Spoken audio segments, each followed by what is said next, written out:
নমস্কাৰ, মোৰ নাম লিটন বিশ্বাস। মোৰ ঘৰ হৈছেগৈ নগাং ডিষ্ট্ৰিক্ট, কামপুৰ পলসা। মই এটা ভিডিঅ' বনাবলৈ গৈ আছোঁ। মোৰ এটা ডাঙৰ এটা ঘটনা হৈ গ'ল। আমি মনসা পূজা গাই আহোঁতে আমাৰ মানে কিছুমান লেগেজ আছিল। তাৰ মাজতে এটা বেগত, বগা বেগত তাতে তাল আছিল কমচে কম 7-8যোৰমান তাল, আৰু মনসা পূজাৰ মানে পুথি আছিল 2খন, আৰু তাৰ লগতে আৰু এটা স্বৰ আছে। সেইটো মানে বঙালী ভাষাতে স্বৰ বুলি কয়, কিন্তু মই বেংগলী ল'ৰা হওঁ। আৰু সেই গোটেই সামগ্ৰীখিনি মানে ট্ৰেইনতে এৰি থৈ আহি গ'ল। সিহঁতে নামি মানে দেখিলে যে মানে বেগটো মানে লগতে আছে বুলি ভাবিছে, কিন্তু লগত অহা নাই। গতিকে দয়া কৰি যদি আপোনালোকে কোনোবাই পায় বা কাৰোবাৰ হাতত পৰিছে, সেই বেগটো যদি আমাক ঘূৰাই দিয়ে অতি মানে ভাল পালোঁ হয়। ট্ৰেইনখন কি ট্ৰেইন আছিল? ছাৰ, ট্ৰেইনখন কি ট্ৰেইন আছিল? ট্ৰেইনখন হেৰি হোজাইৰ পৰা কেইটা বজাত উঠিছিলা? হোজাইৰ পৰা মানে 3টা বজাত উঠিছিলে। ৰঙীয়া ট্ৰেইন। হয়, গতিকে সেই বেগটোত যিটো বস্তু আছে, সেই বস্তুটো বহুত জাগ্ৰত বস্তু আছিল মোৰ। কাৰণ এটা স্বৰ আছে, যিটো স্বৰ দি মই মানে পুথিখন গাই থকা অৱস্থাত কাৰোবাক যদি আশীৰ্বাদ দিয়া যায়, তাৰ মনৰ আশাটো খুবেই ধুনীয়াকৈ মানে পূৰা হয়।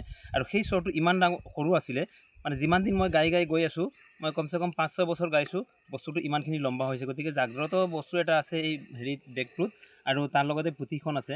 গতিকে যোনে পাইছে সঁচাকৈ এই বস্তুখিনি নি পেলাইতো মানে শান্তি নাপাব, সপোনত দেখিব। আৰু যিগৰাকী মানুহে পাব বা যিজনে পাব, সেই মানুহজনৰ কিন্তু ক্ষতিও হ'ব পাৰে। গতিকে আমি নেযাওঁ যে এই মানুহজনক ক্ষতি হওক বুলি। গতিকে দয়া কৰি আপোনালোকক কৈছোঁ চবেই, আৰু যিমান পাৰে এই ভিডিঅ'টো মোৰ শ্বেয়াৰ কৰিব।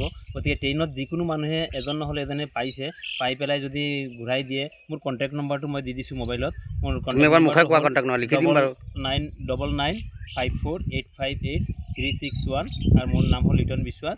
কামপুৰ পলসাতে মোৰ ঘৰ। আৰু যদি পাই পেলাই আমাক ফোন কৰে, আমি আগবাঢ়ি গৈ আনিম।